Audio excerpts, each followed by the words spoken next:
known for his womanizing, and that it was unlikely that he would stop. And she later said that instead of being put off by what Billings said, she actually viewed it as kind of a challenge.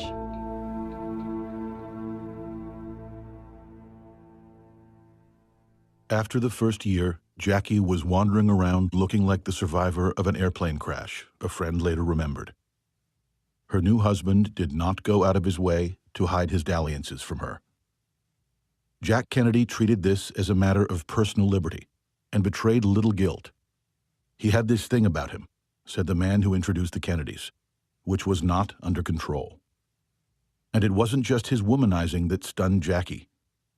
Politics was sort of my enemy, she confided. We had no home life whatsoever. Let's go and meet the newlyweds. Are you there, Senator? Yes, right here, Mr. Morrow. Good evening, sir. Thank you. Good evening, Mrs. Kennedy. Good evening. I understand that the two of you had a very much publicized... Whatever her misgivings, Jackie Kennedy had married a politician, and she dutifully accepted her role. And you first met the senator when you interviewed him? Well, I interviewed him shortly after I met him. Well, now, which requires the most diplomacy, to interview senators or to be married to one? Well, I think Being married to one, I guess.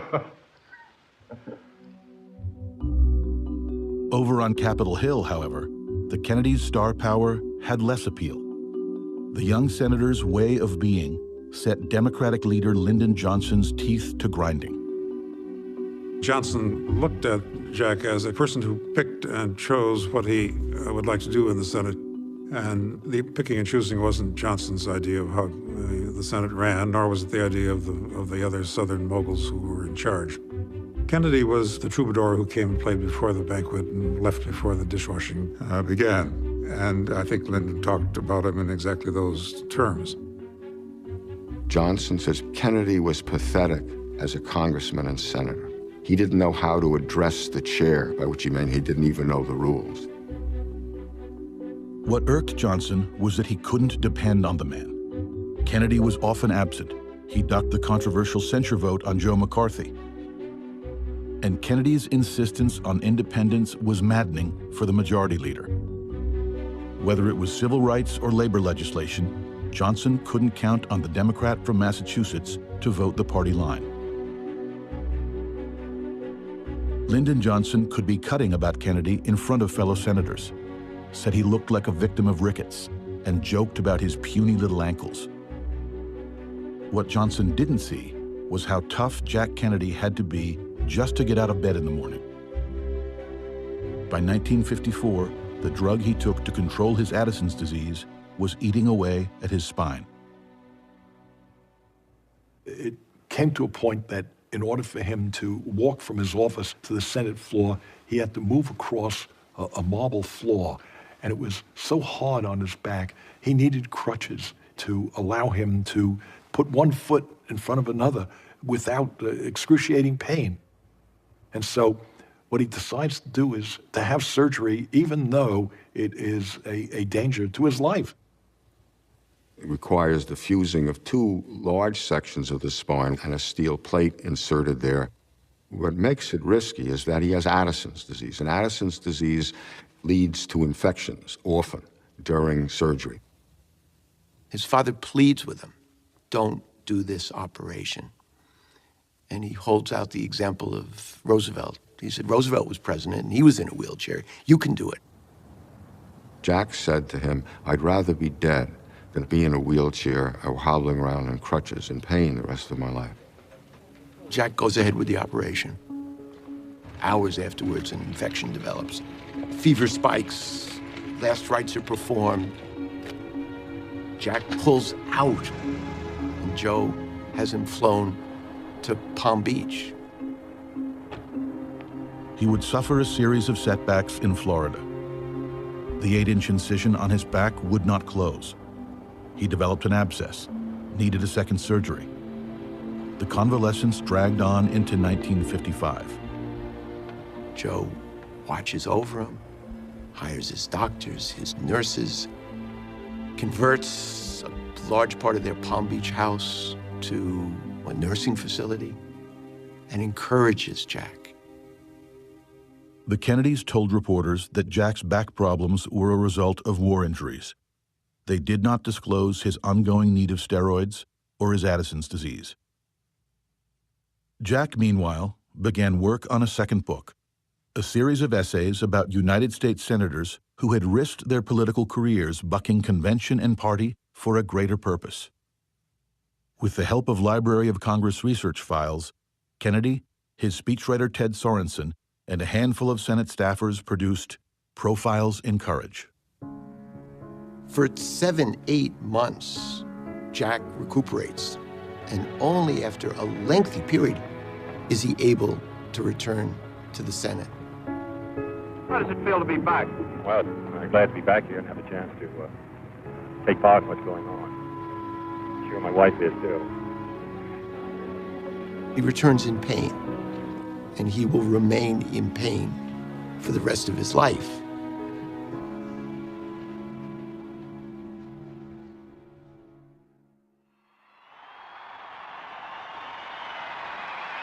It is now my privilege to present to this convention as a candidate for President of the United States the name of the man uniquely qualified by virtue of his compassion, his conscience, and his courage. The 1956 Democratic presidential nominee, Adlai Stevenson, gave his party's youngest senator a starring role at the convention, the official nominating speech. And his performance helped ignite a Kennedy for Vice President boom. Adlai E. Stevenson. How would you like to be vice president with him? Well, I'd be honored, of course, if chosen, but I've always had my doubts whether I'd ever be chosen. He wasn't sure he even wanted a place on the ticket. Joe Kennedy had counseled him to steer clear. But Stevenson threw the choice to a floor vote, and Jack Kennedy had a hard time backing down from a challenge, even against the better-known and esteemed Senator Estes Kefauver. Jack Kennedy liked his chances, and he liked the feeling on the convention floor. The delegates took his candidacy seriously. This whole thing lasted like 24 hours before the vice presidential balloting. And Kennedy makes a real try for it. Texas proudly casts its vote for that fighting sailor who wears the scars of battle, and that fearless senator, the next vice president of the United States, John Kennedy of Massachusetts. For a moment, it seems actually like he's going to win. But Kefauver beats him. He has to make a concession speech to Kefauver. When he gets up there, he's facing a sea of Kefauver signs. They're all waving in his face. And you look at Kennedy, he's always immaculate. At this moment, he's not immaculate. Ladies and gentlemen of this convention. In fact, one point of the collar, his shirt is sticking out. And as he's talking, if you watch his hands, he has the gavel in his hands, and he restlessly turns it around. You saw a young man in defeat, and you also see someone who covers it up so well. I hope that this convention will make Estes Kefauver's nomination unanimous. Thank you. Jack was very depressed, very upset. And Bobby was there, and he couldn't cheer him up. And he said, let's call Dad. So I remember when we all went to call Dad, and he said, congratulations. He said to Jack, that's the best thing that ever happened to you. That was magnificent. I don't know how you did that. It was absolutely great. He said, Adlai Stevenson is going nowhere. He said, he's going nowhere, and that's Kefauver's going nowhere. So you just pulled it off, and I can't tell you how wonderful that was. And Jack came out beaming. Beaming. Joe Kennedy knew what he was talking about. Stevenson lost big to Eisenhower, which made the governor a two-time loser and left the Democratic nomination wide open next time round. Jack Kennedy understood the obstacles to winning the presidency in 1960, and they were not small. He was younger than anybody ever elected to the office. He had few legislative achievements to run on. And then, too, there was his religion. In 1957, a quarter of the electorate still said they were unwilling to vote for a Catholic for president.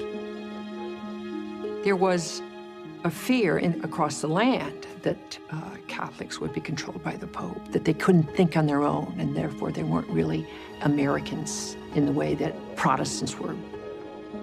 Some in the party argued the country would change in time, that he was still a young man, that he could wait it out. Jack Kennedy thought otherwise. His star turn at the 1956 convention meant he would be taken seriously in 1960. He was not going to let this moment pass. And I want to be sure that we haven't lost something important in this country, that we haven't gone soft. He had campaigned across the country for Stevenson in '56. That we just look to our own private interest. Let us cut the budget and let us save on foreign aid. And with his speechwriter Ted Sorensen riding shotgun, he just kept going in 1957. The reason the communists attack us is because they know when the United States fails, the cause of freedom fails. There were county chairmen to meet in every state, delegates to woo. Jackie was pregnant most of that year, and nervously so. She'd already had one miscarriage and delivered a stillborn daughter. But her husband rarely stopped traveling. When Kennedy's new back specialist went to Palm Beach for a consultation, she too got the program. She comes down to this huge map of the United States where his father and he are plotting out, his next trips. He's traveling all around the United States trying to make contact with politicians. And she says, well, to do this, you need periods of rest. And he says, well, there's no time for rest. And she says, well, you have to change the schedule. And he said, the schedule will not be changed.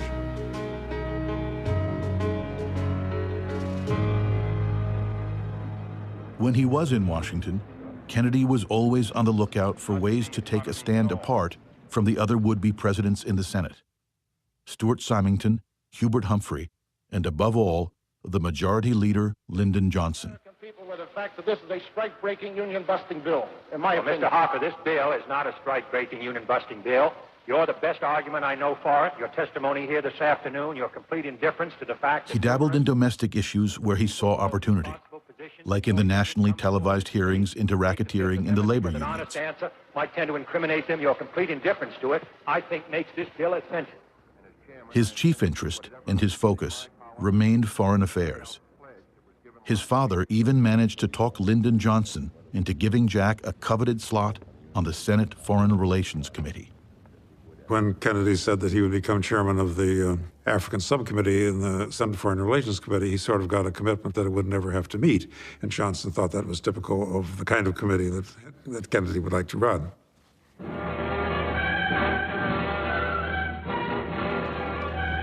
Scenes like this are taking place daily all over Algeria as French colonial troops round up natives by the thousands in a desperate attempt to halt the guerrilla reign of terror that has spread the length and breadth of the colony.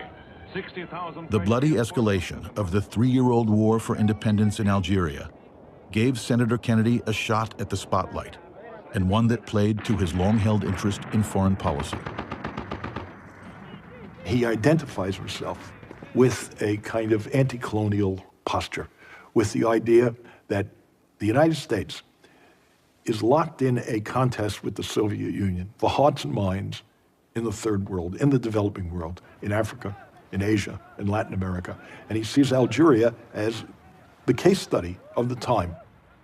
I am concerned today that we are failing to meet the challenge of imperialism on both counts, both East and West, and thus failing in our responsibilities to the free world and to ourselves. What Kennedy was saying was, we know that French imperialism is going to die out.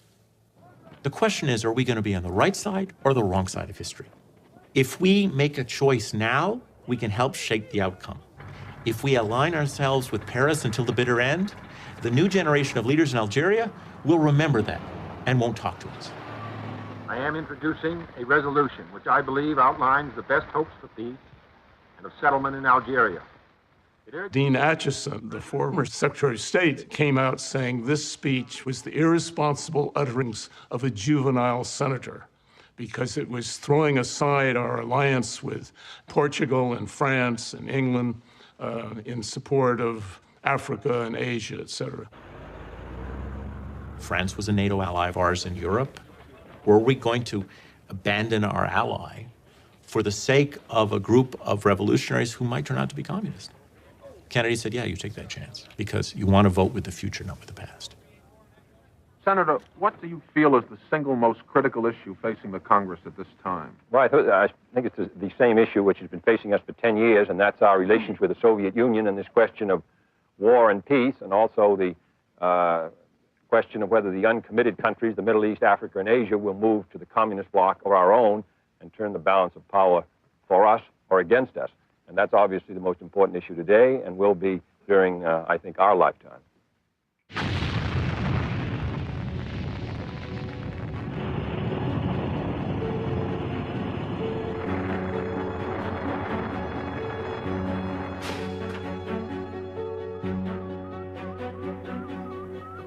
When Sputnik went up by the Russians, the surprise could not have been greater.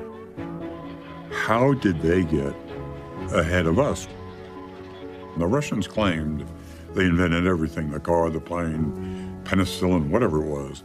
The Russians would always say, oh no, we had that first. This they had first, and they proved it. The October 1957 launch of Sputnik, a 184-pound beach ball-sized satellite, spurred an instant jump in Cold War hysteria, and not without reason. If the Soviets were able to launch a satellite into space, could they also reach the U.S. with nuclear-armed missiles?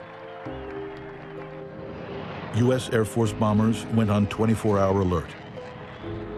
The Eisenhower administration began sending extra planes into Soviet airspace, just to remind Soviet Premier Nikita Khrushchev who had the upper hand in bombers.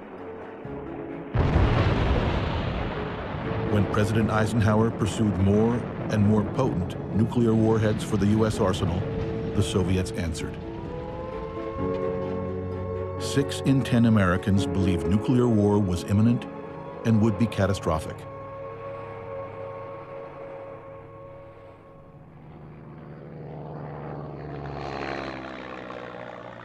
Kennedy appeared unruffled by the rising dangers of the Cold War. He increased his travel schedule, running harder state to state, the list of delegates who had supported his vice presidential candidacy tucked in his pocket. Jack Kennedy could learn on the run. So he's traveling around the country, and he's seeing that politics is changing. He's learning that the power isn't back in Washington anymore. The power is with these younger people in the states, if he can just line them up. For him, he's learning that the old party machinery doesn't work.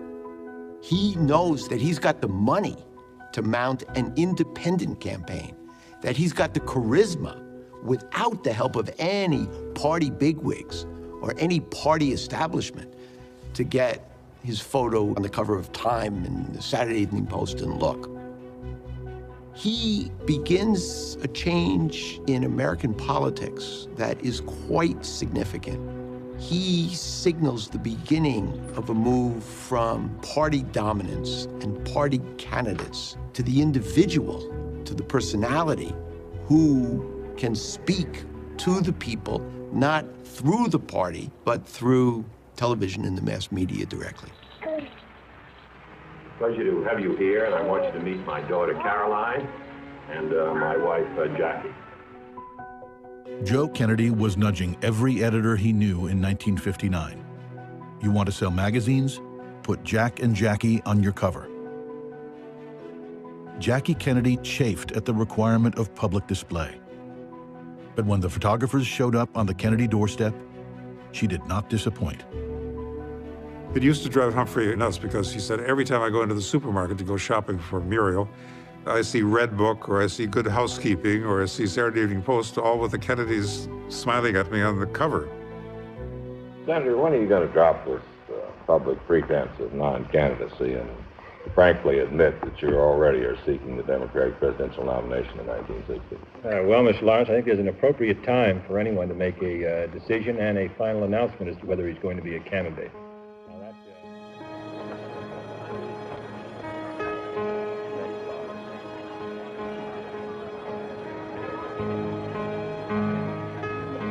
It seemed to me that there was a sort of perpetual half smile on his face. There was a sense of joy about what he was doing, that he loved what he was doing. He's only 43 years old, and a woman says to him, "Young man, it's too soon." And he says, "No, ma'am, this is my time." I am today announcing my candidacy for the presidency of the United States. The presidency is the most powerful office in the free world. Through its leadership can come a more vital life for all of our people. Kennedy officially announced his candidacy in January of 1960. Political odds makers put his chances well below Senators Symington, Humphrey, and Johnson. Thanks for coming today. All the luck in the world. Thank you. And if the old rules applied, Kennedy was surely in trouble. The well-worn path to the Democratic presidential nomination went through the state party chairman and the big city bosses, who still thought they could keep their delegations in line. But Kennedy already had a handful of key players in every state, and a way to show himself a winner: the primaries. The few state primaries were regarded as side events before 1960. Fine for junior senators like Jack Kennedy, but not worthy of serious candidates. Lyndon Johnson sat them out that year. Johnson stayed in the Senate, stayed as majority leader, told everybody else who was leaving town that they should be ashamed of themselves and they should be back legislating, not speaking. Johnson's supposition is that he's earned the nomination by dint of his role as Senate Majority Leader. He has very good relations with various party bosses across the country, and that Jack Kennedy is an upstart. Who is this kid who's trying to displace me and take the nomination? I deserve it. Senator Humphrey just stopping by to say hello. You betcha. The most important early primary was in Wisconsin, where Kennedy had a real opponent, the popular senator from neighboring Minnesota, Hubert Humphrey. Say, that's just what I need for my campaign. Can I have that? I'm running short. You should realize that you are voting for the most important individual in the entire free world. He cast Humphrey as the establishment candidate and ran against the party bosses. And he cast himself as the underdog, in spite of a huge advantage in money and television exposure and having celebrity backers like Frank Sinatra. K-E-double-N-E-D-Y, Jack's the nation's favorite guy. Everyone wants to back Jack. Jack is on the right track. Come on and vote for Kennedy. Vote for Kennedy. Keep America strong. Kennedy, he just keeps rolling up. Kennedy, he just keeps rolling up. Kennedy, he just keeps rolling along. Vote for Kennedy. Senator, good evening. Good evening, Sandy. How does the evening look to you? Well, as all these election nights are, it's a very interesting evening. He knew on Election Day he was going to win. But as the results came in and his margin was narrower than he'd expected, Kennedy began to understand there would be a caveat. The party elders could argue that his victory in Wisconsin owed to his overwhelming margin in the state's large block of big city Catholic voters, as if his religion had been an unfair advantage. He understands this is not enough. If he's going to win that nomination, he has to convince people in the Democratic Party and around the country that he can win Protestant votes, that he's more than just a Catholic candidate. His sister, after the victory in Wisconsin, says to him, well, what does it mean? He says it means we've got to go on to West Virginia. West Virginia is a state with 97% Protestant population.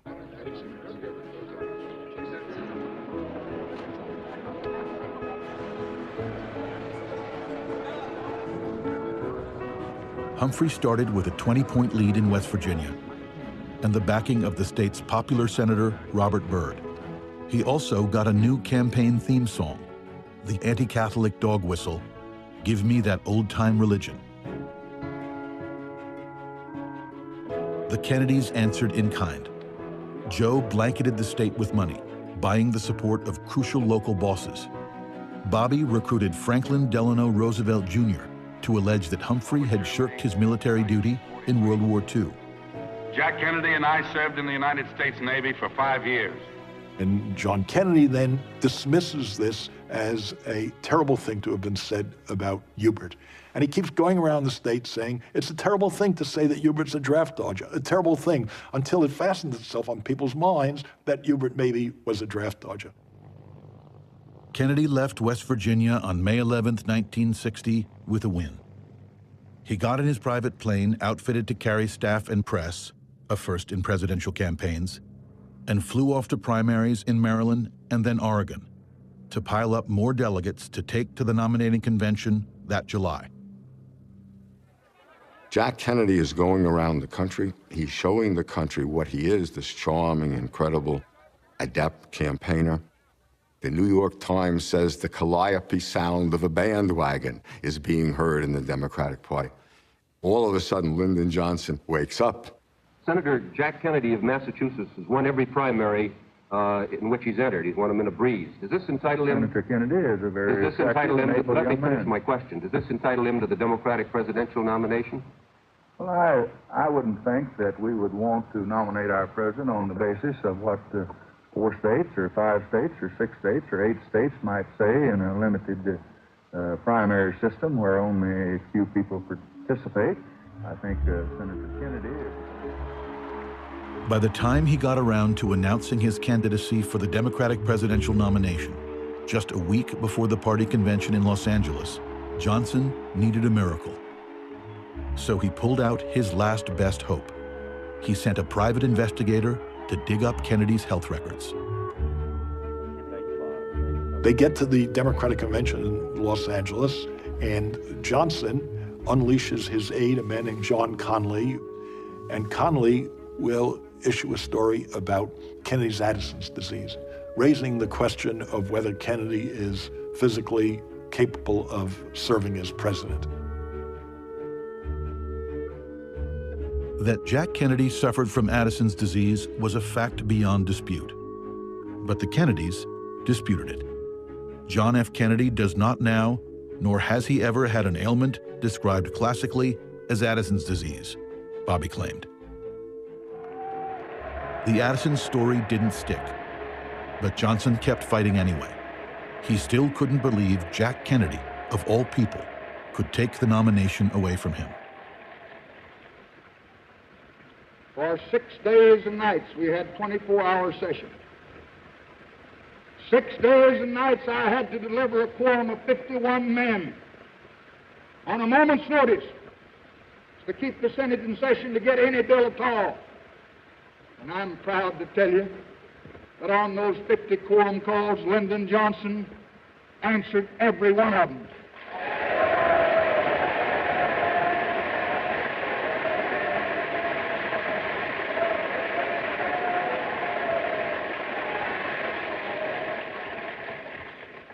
Although some men who would be president on a civil rights platform answered none. Let me just say that I appreciate what Senator Johnson had to say. He made some general references to perhaps the shortcomings of other presidential candidates, but as he was not specific, I assume he was talking about some of the other candidates and not about me. Kennedy parried Johnson with the grace of a sure winner. Bobby, meanwhile, was working the phones, keeping a white-knuckle grip on his brother's committed delegates. He knew Johnson operatives were still trying to peel them away. California cast 7 1/2 votes for Johnson, 33 1/2 votes for Kennedy. The Kennedy campaign thought they had every hole plugged John F. Kennedy. and were aware that if something came unplugged, they wanted to be on top of it immediately.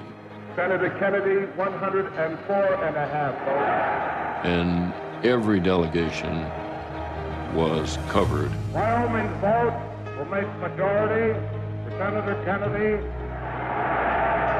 The motion is that the rules be suspended and that John F. Kennedy be nominated for President of the United States by acclamation.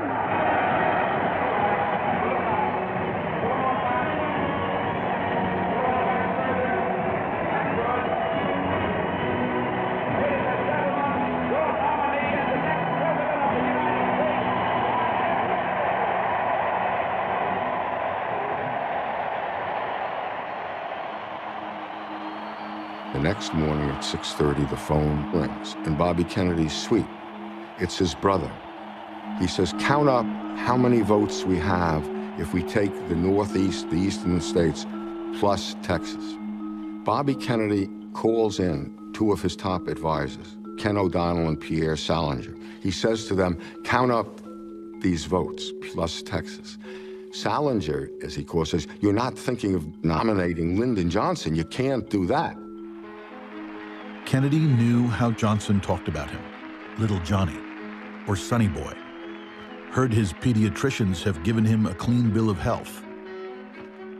And he knew his brother Bobby despised Johnson. But hatred was one of the few luxuries Kennedy could not afford. Not in picking a running mate. The numbers said he needed to win Texas to win the presidency. And there was one man who could deliver the state. Robert Kennedy tried to stop it. He went down to try to persuade Johnson not to accept it, that the opposition to him was too great. I remember how haggard Bobby looked. Johnson obviously told him that he didn't want to speak to his brother's spokesman. He wanted to speak to his brother. If Jack had anything to say, he can call me. Here's my phone number. Senator Kennedy announced his choice is Senator Lyndon Baines Johnson of the state of Texas, the Senate Majority Leader, and his foremost rival for the presidential nomination. A rivalry which... There were many compartments in Jack's mind. I think the main one was that he wanted to win. And there is the presidential candidate, Senator John Kennedy of Massachusetts, as he comes out of the Biltmore Hotel to come to his car. This motorcade will drive the 3 miles out here to the Coliseum. John F. Kennedy had never lost an election. And now, against all odds, at age 43, he was just one win away from the presidency. He was confident he could get there. What the American voters craved, Kennedy had come to understand, was a good story. And the set piece Kennedy would campaign on in the general election had it all. Good versus evil, freedom versus slavery, a youthful paladin that would be himself and his powerful antagonist, the Soviet Premier Nikita Khrushchev, who proved the perfect foil in 1960. For the world is changing. The old era is ending. The old ways will not do. Abroad, the balance of power is shifting. New and more terrible weapons are coming into use. 1/3 of the world may be free, but 1/3 is the victim of a cruel repression, and the other third is rocked by poverty and hunger and disease. Communist influence has penetrated into Asia. It stands in the Middle East and now festers some 90 miles off the coast of Florida.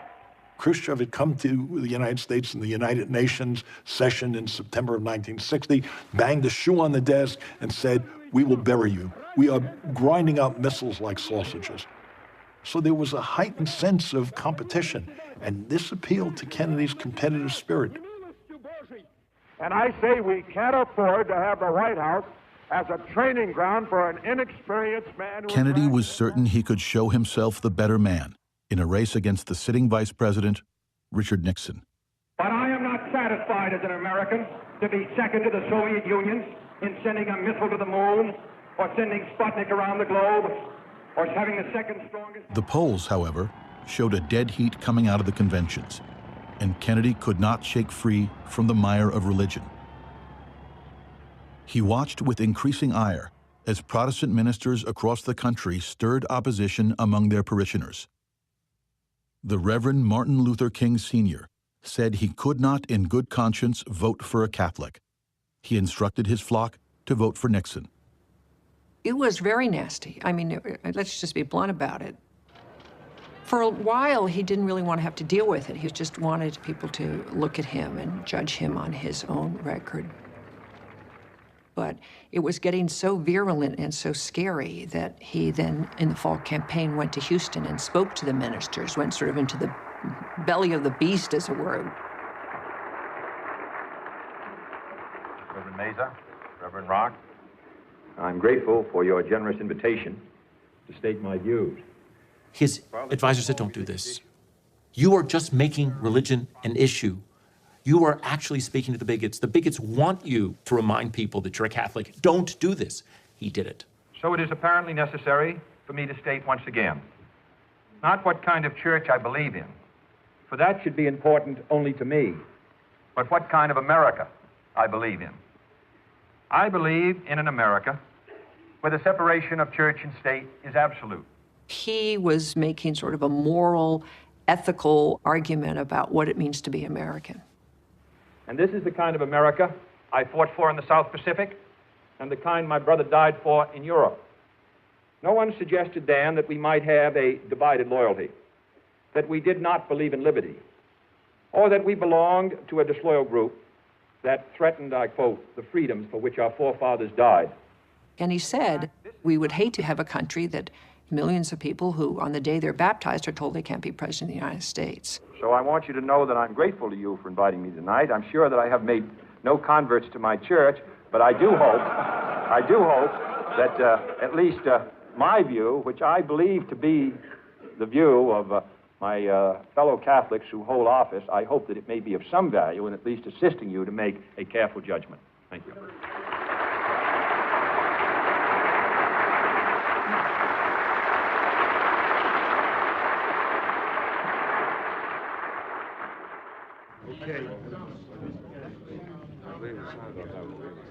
The general election campaign of 1960 featured a new wrinkle. The first ever one-on-one debates between the major party candidates, broadcast live across the nation. Looking right at the camera here. In every campaign from 46 on, his father taught Jack how to use the camera as his friend, how to look into the camera, to smile, look charming, but be serious. It was no accident at all that when Jack Kennedy debates Nixon, the champion debater, comes off worse because Nixon doesn't know how to look into a camera. He doesn't know how to connect with an audience. He looks stiff, sweaty, scared, and Jack is totally, absolutely composed. It isn't enough to compare what might have been done 8 years ago, or 10 years ago, or 15 years ago, or 20 years ago. I want to compare what we're doing with what Nixon was someone who would sweat under the Klieg lights, and his makeup ran, and somebody later said he looked like a sinister chipmunk.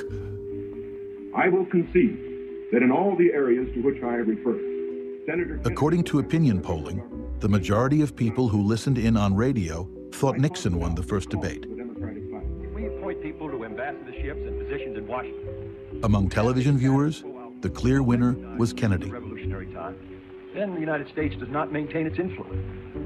The split decision in the opening debate was a wake-up call. And through the next 3 debates, and every day in between, Kennedy kept hammering at Eisenhower and Nixon. Can you imagine if this country elects Dick Nixon, Republican President of the United States?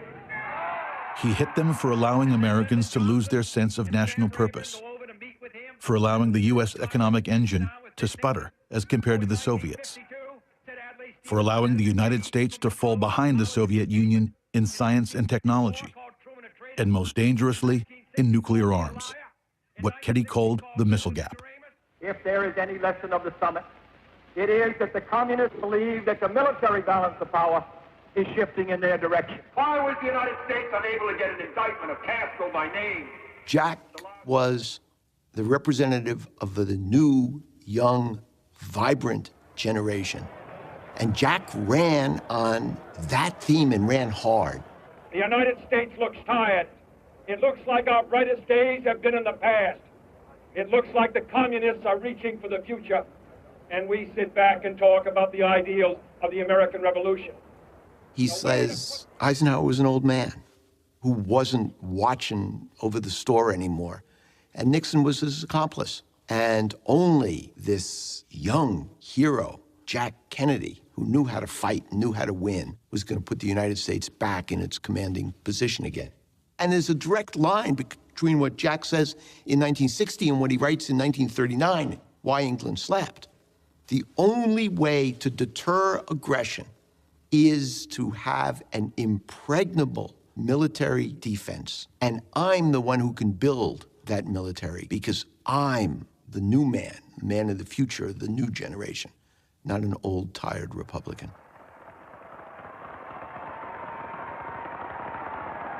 Kennedy opened a comfortable lead in the polls in mid-October, but he was careful not to get swept up in the energy and excitement of his rallies. The Catholic question still worried him, and the issue of civil rights demanded cunning political calculation. He placated white supremacist Democrats in the South, who insisted on their right to enforce segregation in their own states. But he also meant to signal his sympathy to the growing number of African-American voters, North and South. At that time, the 1960s, the black community across the South were largely Abraham Lincoln Republicans. My parents were Republicans, and I was rather cynical about the Kennedy family, that they didn't know any black people. There was a deep-seated personal suffering that we didn't know in rural South. But Kennedy didn't know any of that. Kennedy shadowed Nixon's position on civil rights. Both candidates talked of promoting equal opportunity for everyone, but neither was willing to pledge federal power to actually enforce court-ordered integration of schools and public accommodations. As the campaign headed into its final days, though, Kennedy found a way to separate himself from Nixon. Dr. Martin Luther King Jr., the nation's most respected civil rights leader, was arrested at a protest in Georgia. They put him in chains and put him in the back of a paddy wagon and drove him 300 miles south to Reidsville Penitentiary in the middle of the night. And nobody knew where he was. Coretta King was 6 months pregnant, and I had never seen her panic, but she was panicked by this and called me and said, I think they're going to kill him, and, you know, can't you do anything? Kennedy's brother-in-law, Sergeant Shriver, went to see if the candidate might be willing to reach out to Dr. King's wife. Shriver knew the Kennedy political operation wanted no part of a civil rights controversy in the final days of the campaign. He said, you know, you've been trying to figure out what you could do that would help in this situation, and you can't issue a public statement, but what about calling her and conveying your sympathy? He said Kennedy thought for a couple of minutes, and then a good Kennedy grin said, that's a very good idea. Do you have her number? On the airplane, Salinger asked Kennedy, what, did you do anything when we were all out? And he said, yeah, I called Mrs. Martin Luther King. And they went wild, and Bobby was just livid with anger and fury and fear that it was going to, you know, lose a number of southern states. Bobby eventually calmed down and made a series of discreet phone calls to help free King. But Kennedy's team kept most of the maneuvering under wraps, and they did not talk up the call to Coretta to the national press. They were, however, quick to take advantage when Mrs. King went public about her sympathetic call from Kennedy. The campaign printed hundreds of thousands of pamphlets telling the story of Kennedy's kindness to the King family and Nixon's silence, and shipped those pamphlets across the country, many by Greyhound bus, to be distributed at black churches. The reaction that got the publicity was Daddy King saying, I got a whole suitcase full of votes, and I'm gonna throw them toward this Kennedy boy. I wasn't sure about a Catholic in the White House, but he's won me over.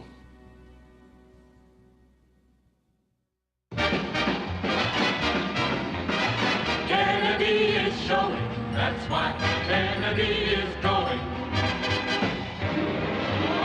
In the final push of the campaign, the crowds that came out were the biggest Kennedy had ever seen. But the candidate was spent and edgy. He didn't like the feel of the race. On the eve of the election, he was sure Nixon was closing on him. He wanted to fly west for a little extra campaigning. His advisors insisted there was little left to do. And so Kennedy settled in at the family compound in Hyannisport to to watch the results come in.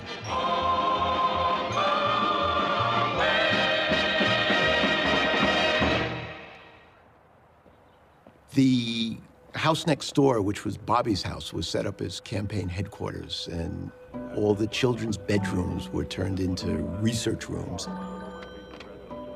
As the returns came in, it was frighteningly close. There was a problem with the Catholic vote, which they had hoped would be 90%, was 80%. But worse, traditional Democratic votes in Protestant areas were not coming in Democratic. Protestants weren't voting for Jack Kennedy. They were either not voting or they were voting for Nixon. We're trying to settle here, so far without any success, or without enough success, one of the closest elections in the history of the United States. And so we just waited. Nobody could eat much, and the calls were coming in from various states. Jack was over at his house, and Bobby would keep in touch with him. That's the way it lasted through the night. I finally went to bed. It still hadn't been decided. Kennedy didn't know if he'd won or not when he went to sleep that night. The press was unable to make sense of the vote totals out of Cook County, Illinois. We still have some states that are uncertain, but I have my... Texas was neck and neck. Nobody could call California. So it's 6 a.m. in New York, and I don't know how long we'll be here. Nobody's told us yet. Ray Scher, NBC's campaign and election reporter, is now standing by at Hyannis, Massachusetts. Is Senator Kennedy asleep, do you know? Anybody He's asleep, Dave. He's going to rise at 9:15. He got in the sack about 4:30. That'll give him about 5 hours. And he's going to check first thing to see if there has been any word from Mr. Nixon, and it may be there won't, in which case you fellas left stay on the air all day. When he did wake up the next morning, Jack Kennedy was president-elect. He had won the popular vote by less than 0.25%. It was very nerve-wracking. And then it was done. So we went out and played touch football. And my father came out and said, it's time for lunch.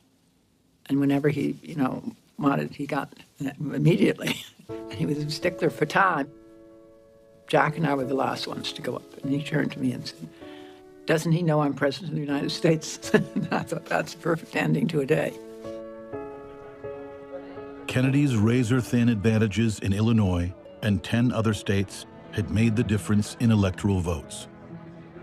His huge margin among black voters helped pull him through in as many as 5 of those key states. And the bet on Lyndon Johnson had paid off. The Kennedy-Johnson ticket had carried Texas. There he is, there he is, the next president of the United States. He always sits in the front seat, and incidentally, so does Mr. Khrushchev. These people find that you can wave more easily from that point. And I can assure you that every degree of mind and spirit that I possess will be devoted to the long-range interests of the United States and to the cause of freedom around the world. So now my wife and I prepare for a new administration and for a new baby. Thank you.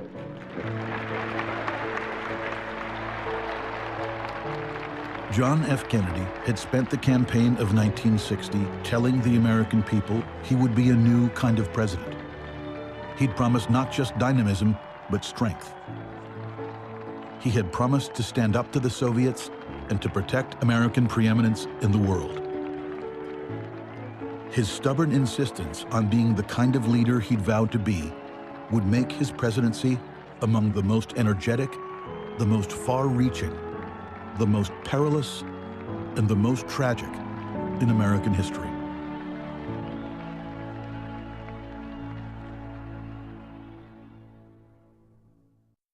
Exclusive corporate funding for American Experience is provided by Liberty Mutual Insurance.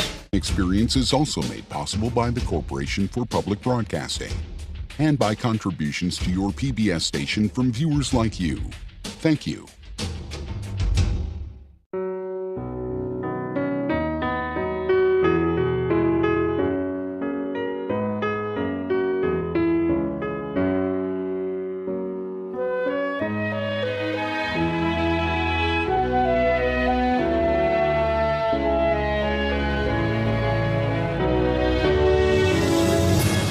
Access more American Experience online at pbs.org, where you can find out how to join the discussion on Facebook and Twitter. American Experience, JFK, is available on Blu-ray and DVD. To order, visit shoppbs.org or call 1-800-PLAY-PBS. American Experience is also available to download on iTunes.